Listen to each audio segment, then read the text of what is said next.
আজকে নিয়ে আসলাম রান্নার ভিডিও। তো আজকে হলো শুক্রবার, তো মুরগি রান্না করে নিতেছে। আপনাদের বাসায় কে কে আজকে মুরগি রান্না করেছেন শুক্রবারে বলবেন। কেউ শুক্রবারে মুরগি খাওয়ায়, কেউ মাছ খায়, কেউ ভাজি এসব খায়, যার যতটুক সামর্থ্য সে ততটুক খায়। আমরা মুরগি গোস্ত রাঁধছি, শাক ভাজি, আর হইতেছে পোলাও রাঁধছি, সাদা ভাত রাঁধছি। দেখুন মুরগির মাংসটা,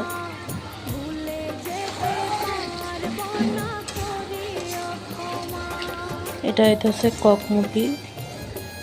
তো শক্তটা, তো এই মুরগিটা অনেকক্ষণ ধরে কষার লাগে, আর বেশি করে পানি দিয়ে সিদ্ধ করা লাগবে, তাইলে ভালো করে সিদ্ধ হবে।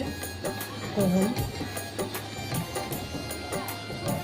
এই মুরগি কিন্তু প্রচুর তেল বাইর হয়, দেখুন। তো ধন্যবাদ, ভালো থাকবেন।